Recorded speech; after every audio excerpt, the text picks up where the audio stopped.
Ipinakita niya ang kanyang kawalan ng lakas sa pamamagitan ng pag-alis ng kanyang kamay sa kanyang mukha. Sinabi na kapag ginamit, ang kanyang teknik ay hindi na mababawi, na naging dahilan upang mawalan siya ng kontrol at mapatay ang disipulong iyon. Nang inag si Tianyang at nagtatakang nagtanong, maaari bang pinakawalan agad ng disciple single strike na ito ang kapangyarihan ng 5th level ng Purple Palace? Bumaling si Feng Tianyang kay Master Guyu, tinanong siya kung bakit hindi pa niya narinig ang ganoong disciple sa Luyan Hall. Maingat na inilagay ni Yu Wen ang kanyang kamay sa kanyang jean at pagkatapos ay sumagot na ang batang ito. Si Zhao Rei ay umalis sa hall 1 taon na ang nakakaraan upang hanapin ang lihim na palasyo. Inalis niya ang kanyang kamay sa kanyang mukha, nalilitong tumingin sa labanan habang sinusuri ni Zhao Rei ang dagwang sword. Mukhang nadismaya siya kay Guyo na sinabi kay Tianyang na 2 linggo lang ang nakalipas nang siya ay dumaan dito at bumalik sa clan. Sinabi ni Guyo na hindi niya akalain na ang kanyang ascension level mula sa 2nd yugto ng Purple Palace ay uusad sa 5. Nagtanong si Feng Tianyang na may interes, maaaring nakamit niya ang ilang makapangyarihang kayamanan sa lihim na kaharian. Sa katunayan, si Zhao Rei ay nakapunta sa lugar na ito upang makakuha ng ilang mga kakayahan. Si Wenjian, na nanunood ng lahat ng ito, ay nagsabi na may seryosong ekspresyon na si Zhao Rei ay gumamit lamang ng isang lihim na teknik mula sa sinaunang panahon na tinatawag na Explosive Spirit Mastery. Ang teknik na ito ay upang i-compress ang lahat ng espiritual na enerhiya sa isang punto at pagkatapos ay ilabas ito. Talagang ginawa ito ni Zhao Rei ilang saglit lang ang nakalipas, iniipon ang daloy ng enerhiya sa kanyang kamay. Idinagdag din ni Wenjian na ang teknik na ito ay napakalakas, ngunit napakahirap ding kontrolin, dahil ginamit ng teknik ang lahat ng lakas sa katawan ng isang tao.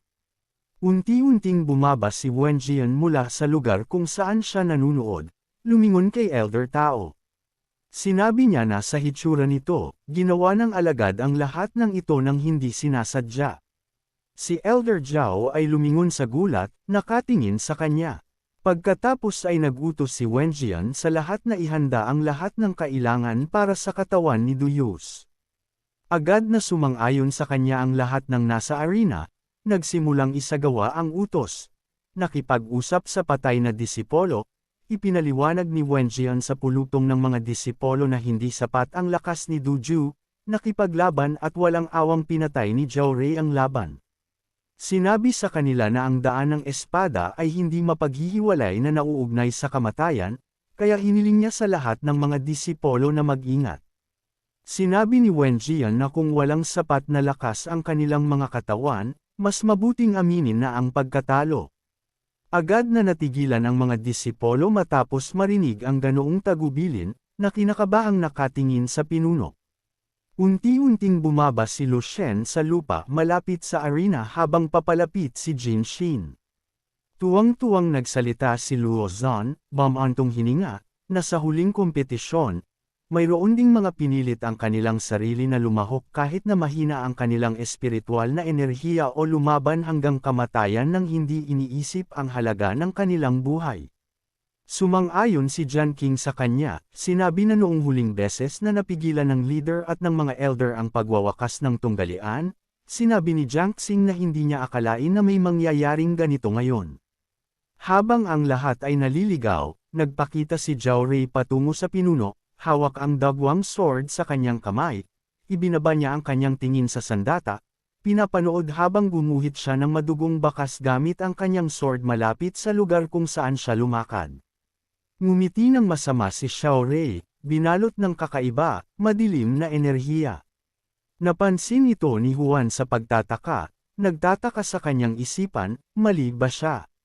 Naisip ni Shen Yun na ngayon lang niya naramdaman ang enerhiya ng demonyo na nagmumula kay Zhao Rei. Ang insidente ay naglagay ng malaking presyon sa natitirang mga tunay na disipulo sa mga sumusunod na laban, bagaman lahat ay gumamit ng kanilang pinakamahusay na mga galaw, sila ay nagpigil pa rin. Inihayag ni Wenjian na ang kalahati ng 55 na tunay na mga disipolo ay nag-drop out. 2 lang. 8 tao na ang nakaabot sa ikalawang round, ngumiti siya, binabati ang lahat ng mga disipolo, na nagsasabing tatanggap na sila ng mga tablet para sa susunod na round ng kompetisyon. May hawak siyang tableta, na inihagis niya sa mga disipulo na nakapasa sa pagsusulit, na naging sanhi ng pagkahati ng tableta sa maraming iba't ibang mga tapyas, na nahulog sa mga kamay ng mga disipolo. Nakatanggap din si Juan ng isang tablet, iniisip na kung manalo siya sa round na ito, siya ay nasa top 20. Naiintindihan niya na kapag nangyari ito, matutupad na ang kasunduan niya sa guro. Naalala niya ito, pinisil ang kanyang kamay gamit ang tableta, iniisip na ngayon ay kailangan na lang niyang natural na matalo sa ikatlong round ng kompetisyon at umalis. Ilang saglit pa, inanunsyo na ang ikalawang round ng kompetisyon. Sa pagkakataong ito, tinawag si Zhao Rui mula sa Loon Hall at Yin Zoxing mula sa Nebula Hall sa larangan ng digmaan. Ang dalawang disipolo ay lumabas upang makipaglaban, kinuha ang kanilang mga paninindigan sa labanan. Agad-agad ang lahat, nagsimulang mag-buzz ang karamihan, nagsimulang mag-usap sa isa't isa, nagtatanong sa isa't isa kung paano nila naisip na matatapos ang laban. May nahulaan na si Senior Brother Shaxing ang mananalo. Pagkatapos ng lahat, siya ay nasa unang lugar sa Nebula Hall, at napakahusay din niya sa sword. Sinabi sa kanya ng isa pang disipolo na sa tingin niya ay imposibleng sabihin. Pagkatapos ng lahat, narinig niya na si Senior Brother Zhao Rui ay nasa ikalimang antas na ngayon ng Purple Palace, at nakakuha siya ng isang sinaunang kayamanan, kaya siya ay naging mas malakas. Ang ikalimang pwesto sa Divine Leaderboard na may 5th level ng Purple Palace ay ang nangungunang disipulo ng Nebula Hall. Ngumiti si Xiaoqing Shuqing, ipinatong ang kanyang kamay sa kanyang hita, lumingon kay Zhao Rui, sinabi niya na hindi niya alam ang tungkol sa kanya, hanggang ngayon, and to be more precise, hindi niya kinuha kahit sinong seryoso, maliban sa top 10 disciples of the clan. Pagkatapos ay nagkunwaring sinabi niya kay Zhao Rui na umatake. Dahil bago pa lang siya, hahayaan niya siyang gumawa ng unang hakbang.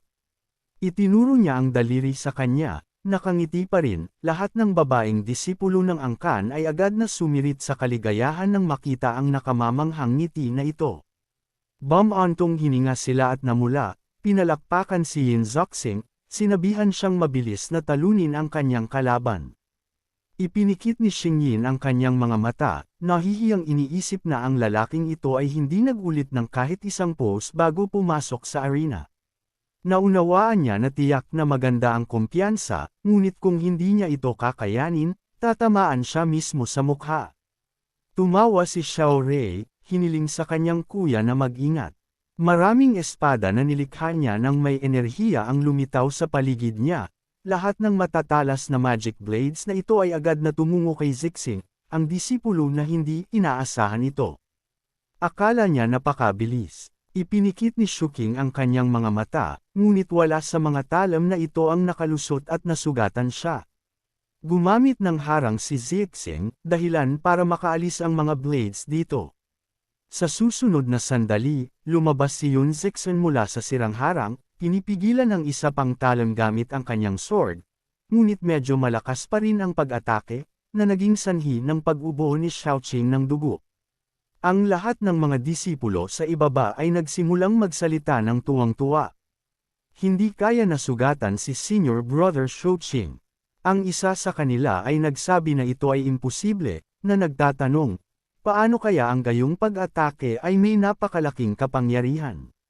Ngunit nagawa pa rin ni Shuqing na harapin ito, ngunit ito ay nahihirapan. Pinunasan ni Shuqing ang dugo sa kanyang labi, nakangiti pa rin, sinabi sa kanyang kalaban na minamaliit siya. Natigilan si Zhao Rui, idiniin ang kanyang talam sa kanyang katawan, nagtataka, sa gulat, maaaring nakatayo pa rin ang kanyang kalaban. Si Guan Xingyun, na nanunood dito, ay ngumiti. Iniisip na si Yun Zixing ay mas matalino kaysa sa kanyang inaakala. Napagtanto ni Juan na ginagamit niya ang panunuya at kumpiyansa sa sarili bilang depensa, bagamat, sa katunayan, Tinutokso niya si Jiaoyu at pinupukaw siya na unang hampasin dahil hindi niya sinabi na hindi niya haharangan ang kanyang pag-atake. Napagtanto ni Kim Yun na inihanda ni Shuking ang lahat at ginamit niya ang maulap na whole sword technique para maglabas ng espiritual na enerhiya sa kalangitan at lumikha ng isang kalasag. Sa katunayan, ang kamay na hawak ni Zixing sa likod niya ay ginamit para paganahin ang kanyang kapangyarihan. Ito ang nagbigay daan sa kanya na harangan ng napakaraming strike. Sinabi ni Shuking na hindi ito isang masamang welga, ngunit idinagdag niya na nagawa pa rin niyang malaman ang pakulo ng kanyang kalaban. Nakangiti pa rin siya, gamit ang kanyang mga daliri para simulan ang paggamit ng bagong kombinasyon ng mga galaw para i-activate ang isa pang teknik. Ito ay ang maulap na whole sword technique. Itinaas niya ang kanyang sword sa taas, naglabas ng maraming agos ng enerhiya na labis na ikinagulat ni Zhao Rui Shuking na sumigaw ng malakas, na nagpagana ng kasanayan sa dagat ng mga bituin. Kaagad, ang lahat ng enerhiyang naipon niya ay nakadirekta sa kalaban at sumabog na parang bomba. Ang mga disipulo na nanunood nito mula sa ibaba ay nag-isip, tapos na ba talaga ang labanan? Kumunat ang noo ni Kim Yun at saka nagulat, nakita kung ano ang nangyayari doon. Akala niya ay napagdesisyonan na ang mananalo. Ang mga daloy ng enerhiya ni Xiao Rei ay sumabog sa usok na nabuo pagkatapos ng pagsabog, na nagmamadaling pataas. Agad na sumigaw ang mga disipulo sa pagtataka, na tinatawag ang lahat na tumingin, nagtatanong, ano ito? Hindi nila naunawaan kung anong uri ng nakakatakot na espiritual na panggigipit ito. Tumayo si Zhao Rei sa batong sahig ng arena, hinawakan siya gamit ang isang kamay, na ginamitan niya ng mahika. Ipinikit ni Yun Shuking ang kanyang mga mata, naramdaman din ang panggigipit na ito. Tinatanong ang kanyang sarili sa kanyang isipan, paano nagawang salakayin siya ng kanyang kalaban, kahit na matapos ang kanyang signature move. Samantala, hindi magtatagal si Zhao Rei sa lugar. Muli niyang inatake ang nagulat na kalaban, nagpadala ng isa pang mahiwagang pag-atake sa kanya.